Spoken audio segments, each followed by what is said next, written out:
전교에 계신 유클레시아 성도 여러분, 주님의 은혜와 사랑이 늘 함께 하시기 바랍니다.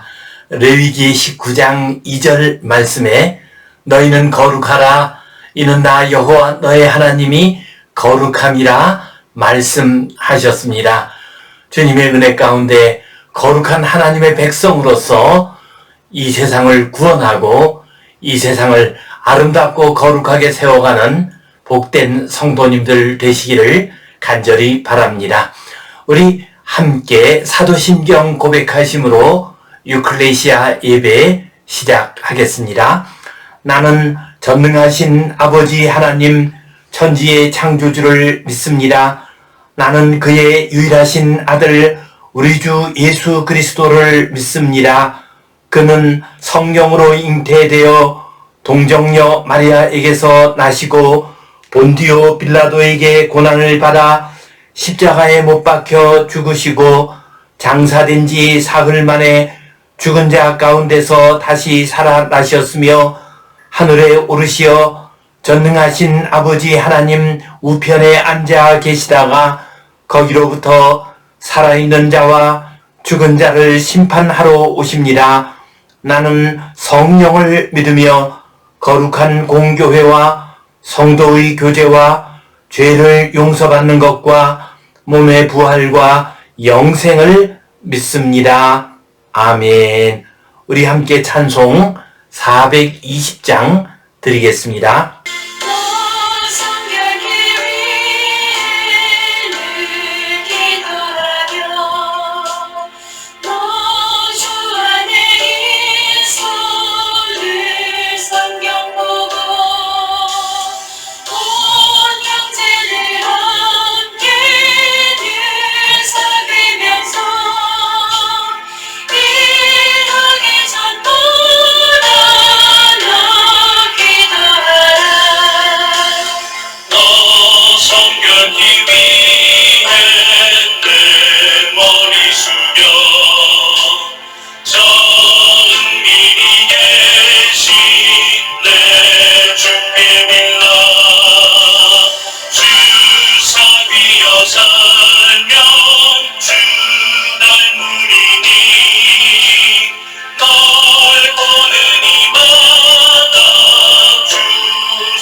우리 함께 기도 드리시겠습니다.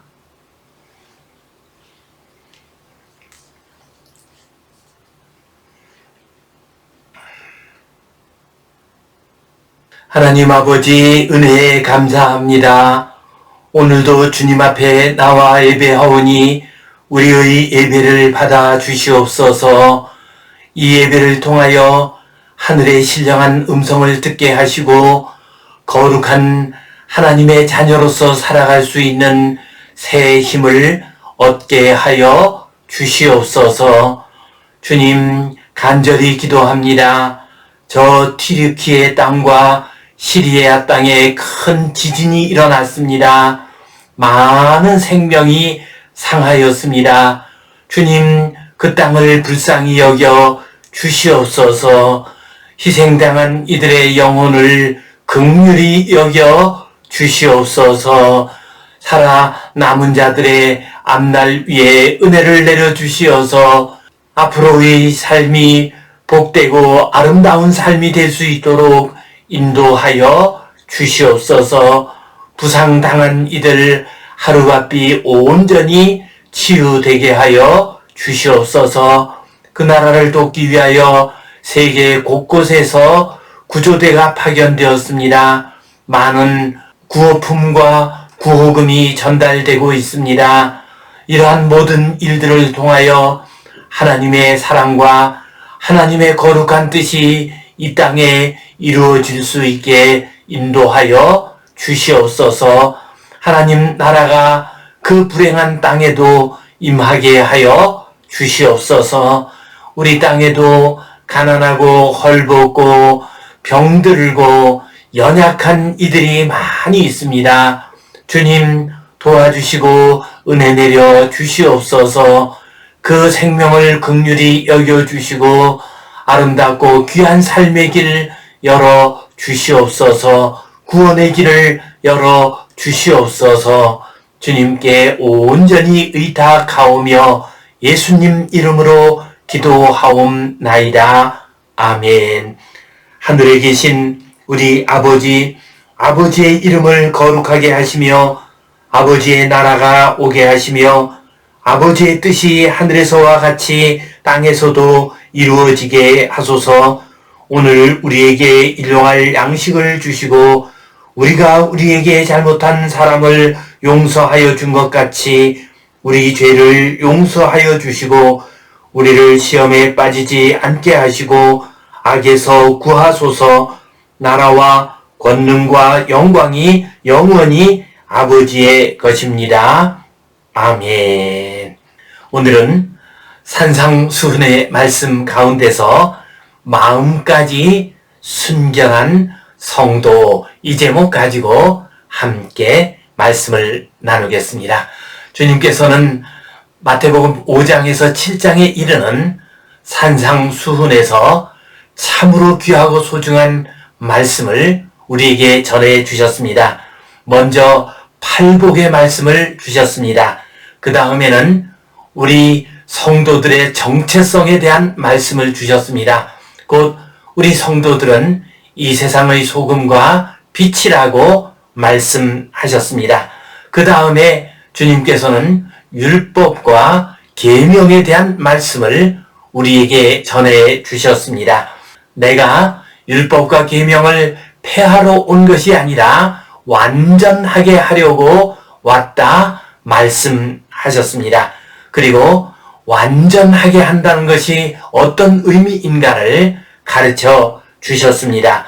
곧 살인, 간음, 이혼, 맹세, 보복, 원수같음 등과 같은 문제와 관련한 여러 계명을 말씀하시면서 우리 주님께서 그 계명들을, 그 율법들을 어떻게 완성시키시는가에 대해서 말씀을 하셨습니다.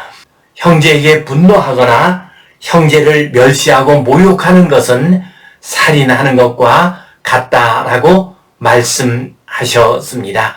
곧 분노하지 말고 또한 형제를 멸시하거나 모욕하지 않아야 살인하지 말라는 이 계명을 온전히 이룰 수 있다고 말씀하셨습니다. 그리고 계속해서 간음에 대한 계명을 우리에게 말씀하셨습니다. 우리는 지금 육신의 쾌락을 강조하는 시대를 살고 있습니다. 몸의 순결함, 성적인 순결함에 대해서 얘기를 하면은 마치 고리타분한 사람인 것처럼 말들 합니다. 조선시대에서 왔느냐고 비아냥거리는 사람들도 있습니다. 더군다나 오랫동안 이어져 내려오던 간통죄가 폐지되었습니다. 2015년에 헌법재판소에서 간통죄는 위헌이라고 판결을 했습니다. 그래서 이제 더 이상 간통죄는 어떤 형사적인 죄로서 다루지 않게 되었습니다. 그런데 주님께서는 모세의 시대에 주신 그 엄격한 간음하지 말라는 이 계명보다도 더 깊고 더 온전한 계명을 우리에게 말씀해 주셨습니다. 이 시간 우리 주님의 말씀을 가지고서 마음까지 순결한 성도 이 제목 가지고 함께 은혜를 나누겠습니다. 성경 본문 말씀 같이 보겠습니다. 또 간음하지 말라 하였다는 것을 너희가 들었으나 나는 너희에게 이르노니 음욕을 품고 여자를 보는 자마다 마음에 이미 간음하였느니라. 아멘. 주님께서는 본문 말씀을 가지고서 성적인 순결을 강조해서 말씀하십니다. 간음하지 말라 하였던 것을 너희가 들었으나 너희의 조상들에게 전해준 말씀 10계명의 제7계명의 말씀을 너희가 들었다. 간음하지 말라라는 이 계명을 너희가 듣고 또한 그것을 지키고 있다라고 말씀하셨습니다. 간음하지 말라라는 이 계명은 모든 계명 중에서 가장 중요한 10계명의 7번째 계명입니다. 그리고 이 계명은 아주 엄격한 계명이었습니다. 그래서 레위기 20장 10절 말씀을 보면 누구든지 남의 아내와 간음하는 자 곧 그의 이웃의 아내와 간음하는 자는 그 간부와 음부를 반드시 죽일지니라 말씀하셨습니다. 곧 간음의 죄를 범하게 되면은 그 간부와 음부를 반드시 죽이라고 했습니다. 이러한 계명은 예수님 당시까지 이어져 왔습니다. 그래서 요한복음 8장 말씀을 보면은 율법학자들과 바리새인들이 간음하다가 현장에서 붙잡힌 여인을 예수님 앞으로 끌고 오는 장면이 나오고 있습니다. 우리 주님께서는 그들의 그 엄격한 계명을 부정하지는 않으셨습니다. 그러나 그러한 죄를 저질렀다고 해서 바로 돌로 쳐서 죽이는 것에 대해서는 주님께서 반대하셨습니다. 그래서 주님께서는 너희 중에 죄 없는 자가 먼저 돌로 치라 하고 말씀하셨습니다. 그러자 나이 든 사람부터 한 사람 한 사람 물러갔습니다.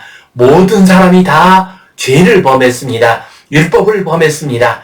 그러므로 그 누구도 이 여인에게 돌을 던질 수 있는 사람이 없었습니다. 그들이 다 물러가자 주님께서 그 여인에게 말씀하셨습니다.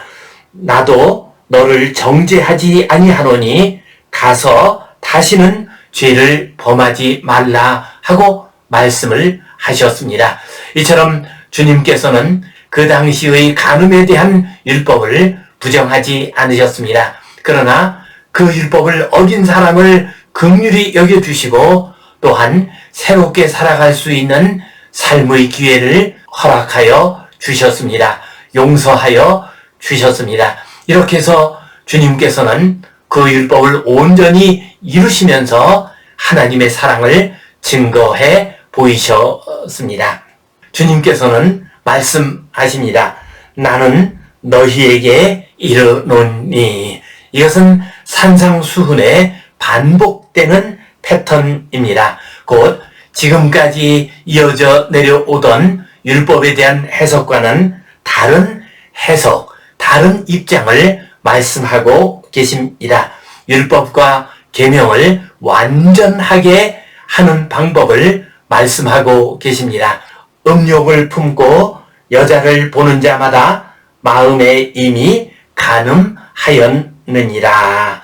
이것은 분노의 마음을 가지면 이미 살인한 것이나 다름없다라고 하는 5장 22절 말씀과 통하는 말씀입니다.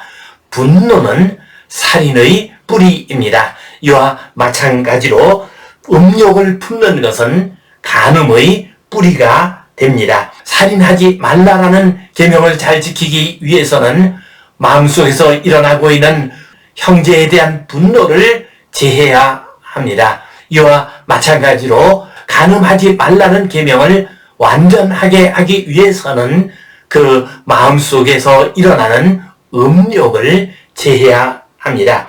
여자를 보고 음욕을 품는다라고 하는 이 말씀은 조금 깊이 묵상할 필요가 있습니다. 이 말씀을 헬라어 원어로 보면 이렇습니다. 브레폰 구나이카 프로스 토 에피투메사이 이렇게 되어 있습니다. 문자 그대로 해석한다면 성적인 욕망을 가지고서 여자를 보면이라는 의미가 됩니다.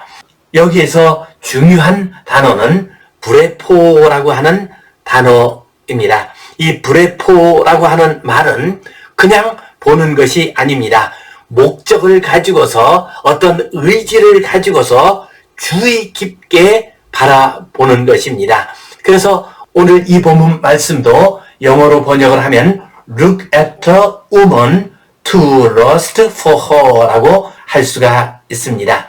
이처럼 브레포라고 하는 말은 지나가는 여성을 보고서 아름다운 여성을 보고서 야 멋지다 라고 하면서 마음이 순간적으로 끌리는 그런 의미를 가지고 있지는 않습니다. 더욱더 강한 목적과 의도를 가지고 주목한다는 의미를 가지고 있습니다. 그러므로 여기에서 본다고 하는 이 브레포라고 하는 이 말은 창세기에 나오는 보디발의 아내가 자신의 음욕을 채우기 위해서 요셉을 바라볼 때 이 말을 사용할 수가 있습니다. 또한 다윗 왕이 우리아의 아내 밧세바를 음욕을 가지고서 바라보는 모습을 묘사할 때 사용할 수가 있습니다. 이처럼 주님께서는 너희가 음욕을 가지고서 의도를 가지고 악한 음란한 마음을 가지고서 여자를 바라보고 있느냐? 그러면 어떤 행동이 아직 이루어지지 않았다 할지라도 그것은 간음한 것이나 다름이 없다 하고 말씀을 하셨습니다. 곧 너희 마음속에 일어나고 있는 음란한 동기, 음욕을 가진 마음, 이것은 간음을 하는 행동이나 마찬가지로 거룩한 하나님의 계명을 어기는 것이다 하고 말씀을 하셨습니다. 그렇습니다. 인간에게 음식에 대한 욕망이 있는 것처럼 성에 대한 욕망이 있습니다. 그러므로 성에 대한 욕망을 꼭 죄라고 말을 할 수는 없습니다. 그러나 아무리 배가 고파도 우리는 복이 있는 음식을 먹어서는 안 됩니다. 이와 마찬가지로 아무리 인간에게 성적인 욕망이 있다 할지라도 그것을 충족하는 데 있어서는 질서가 있어야 하고 절도가 있어야 하는 법입니다. 그래야 이 사회가 바르게 설 수 있고 또한 성도의 삶이 거룩한 삶을 유지할 수가 있습니다. 성결한 하나님의 자녀로서 살아갈 수가 있습니다. 우리는 주님의 이 말씀을 통해서 몸의 순결, 성적인 순결의 가치를 생각해 볼 수가 있습니다. 주님께서 몸의 순결, 성적인 순결을 이처럼 강하게 말씀하신 이유가 무엇이겠습니까? 그것은 몸의 순결이 모든 순결함의 시작이 되기 때문입니다.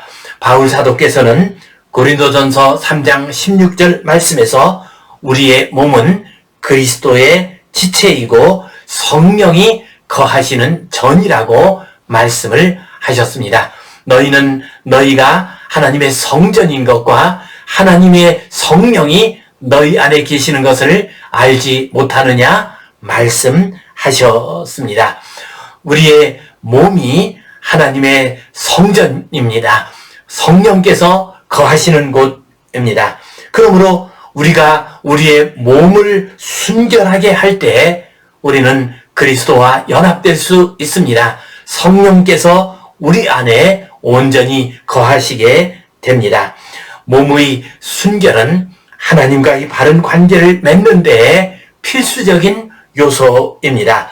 영적인 도덕적인 순결함이 있어야 우리는 하나님과의 바른 관계를 맺을 수가 있습니다.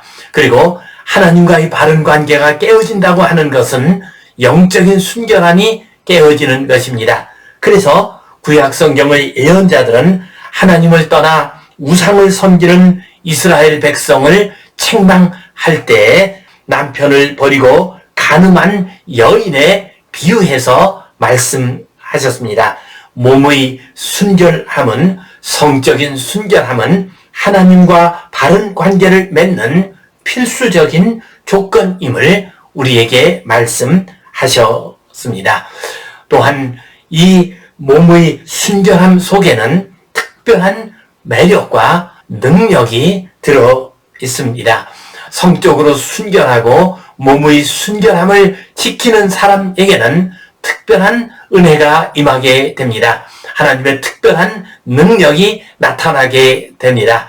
기독교가 로마 세계 속에서 급속하게 퍼져 나갔습니다. 그 원인에 대해서는 여러 가지 다양한 설명들이 있습니다. 그러나 그 중요한 요인 가운데 하나로 뽑히는 것이 그 당시 그리스도인 여성들의 성적인 순결함이었습니다. 그리스도인 여성들은 그 당시 일반적인 로마 여성들과 비교할 수 없을 정도로 성적인 순결함을 지키는 사람들이었습니다. 그래서 로마의 귀족들이 그리스도인 여성들과 결혼하기를 좋아했습니다. 일반 여성들과 결혼을 했을 때에는 그가 낳은 자식이 자기의 자식인지 남의 자식인지 알 수 없는 경우가 많았습니다. 그러나 그리스도인 여성과 결혼을 하게 되면 그가 낳은 자식은 확실하게 자기의 자식이었습니다. 그래서 로마의 귀족들은 비록 자기는 여러 가지 방탕한 삶을 산다 할지라도 자기의 아내만은 순결한 여성이 되기를 원했습니다. 그래서 그리스도인 여성들과 결혼을 많이 했습니다. 그래서 기독교가 일반 평민에게뿐만 아니라 귀족들에게도 널리 퍼져 나가게 되었습니다. 그 결과 결국 기독교는 로마의 국교로까지 발전하게 됩니다. 이처럼 성적인 순결함은 하나님과의 만남, 성령의 성전이 되는 데에 소중한 의미를 가질 뿐만 아니라 이 속에는 특별한 능력이 나타나게 됩니다. 성도 여러분, 세상이 어지럽습니다. 그렇다 할지라도 영적인 순결함, 몸의 순결함, 성적인 순결함을 잘 간직하심으로써 거룩한 믿음의 길 잘 걸어가실 뿐만 아니라 이 세상에도 선한 영향력을 행사하는 복된 성도님들 되시기를 간절히 바랍니다. 여기에 한 가지만 더 붙여야 할 이야기가 있습니다. 그것은 성폭행과 성적 순결의 문제입니다. 한마디로 말한다면 성폭행을 당한 것은 성적인 순결함과는 아무런 상관이 없습니다. 성폭행을 당하게 되면 그것은 다른 일반 폭행과 마찬가지로 폭행을 당한 것입니다. 성적인 순결함과는 아무런 상관이 없습니다. 억지로 강제로 성적인 폭행을 당했다 할지라도 그것이 영적, 도덕적, 정신적 순결함과는 아무런 상관이 없다는 것입니다. 그러한 마음을 내려놓아야 합니다. 그래야 우리는 자유함 가운데서 평안함으로 삶을 살아갈 수가 있습니다. 벌써 30여 년 전의 이야기입니다. 제가 젊어서 교수 생활을 할 때입니다. 저희 과에는 여학생들이 많이 있었습니다. 제가 수업 시간에 이 이야기를 했습니다. 그런 일이 있어서는 안 되지만 혹시 어떤 좋지 못한 일로 말미암아 성폭행을 당한다 할지라도 그것 때문에 인생을 포기하거나 아니면 인생을 상처와 원망과 고통 가운데서 살아서는 안 된다라고 말을 했습니다. 그것은 그냥 폭행을 당한 것이나 다름이 없다. 폭행을 당해가지고 갈비뼈가 부러진 것이나 팔뼈가 부러진 것이나 차이가 없다라고 얘기를 했습니다. 그 얘기를 하고 난 다음에 제가 한 여학생에게서 익명의 편지를 받았습니다. 선생님의 말씀을 듣고서 많이 위로를 받았습니다. 그리고 이제는 더 이상 저 자신을 자책하면서 살지 않겠습니다. 고맙습니다. 라고 하는 편지를 받았습니다. 그렇습니다. 세상이 어지럽고 혼탁하다가 보니까 성적인 문제와 관련해서 여러 가지 어려운 일을 당하는 여성들이 많이 있습니다. 요즘에는 남성들도 그런 일을 당하는 경우들도 적지 않은 것 같습니다. 그러나 성폭행은 성적인 순결과는 아무런 상관이 없는 일입니다. 그것은 폭행의 범죄 피해자가 된 일일 뿐입니다. 성도 여러분, 우리 시대는 쾌락이 지배하는 음란한 시대입니다. 눈길 한 번만 잘못 돌리면 음란함의 죄에 빠지기가 쉽습니다. 방종하고 음란한 생활을 하는 것을 부끄러워하는 것이 아니라 오히려 자랑하는 사람들도 많이 있습니다. 성적인 방종을 여성 해방의 지름길이라도 되는 것처럼 주장하는 사람들도 있습니다. 성적인 방종을 행복과 매력으로 생각하는 사람들도 있습니다. 다 이것은 이 시대의 질병입니다. 혼탁한 세상의 풍조입니다. 이러한 시대를 맞이하여 우리 성도들은 더욱더 몸의 순결함, 성적인 순결함을 지켜야 하겠습니다. 성적인 순결함을 통해서 신앙의 순결을 지키고 또한 건강한 가정과 건강한 사회를 이루어가는 복된 성도님들 되시기를 주님의 이름으로 축원합니다. 기도하겠습니다. 하나님 아버지, 은혜에 감사합니다. 이 어지럽고 혼탁한 세상 가운데서 우리들이 몸의 순결함, 성적인 순결함을 잘 지키게 하여 주시옵소서. 그리하여 우리의 몸이 그리스도의 지체가 되게 하시고 성령님이 거하시는 성전이 되게 하여 주시옵소서. 우리의 순결한 삶이, 거룩한 삶이 이 세상을 구원하고 이 세상을 바르게 이끌어가는 빛이 되게 하여 주시옵소서. 이 혼탁한 세상 가운데서 성적인 피해를 당하고 고통당하는 이들을 주님 위로하여 주시고 그들의 마음을 붙들어 주시옵소서. 새 힘을 얻게 하여 주시옵소서. 온전히 치유되고 회복되게 하여 주시옵소서. 주님께 온전히 의탁하오며 감사하오고 예수님 이름으로 기도하옵나이다. 아멘. 이제는 우리 주 예수 그리스도의 은혜와 하나님 아버지의 크신 사랑과 성령님의 감동, 감화하심, 교통하심, 위로하심, 회복하심의 역사가 간음하지 말라 하는 이 계명을 붙들고 우리 주님 말씀하신 대로 영적인, 육체적인, 성적인 거룩함으로 살아가기를 소원하는 모든 하나님의 백성들 위해 이제로부터 영원토록 함께 하시옵기를 간절히 축원하옵나이다. 아멘.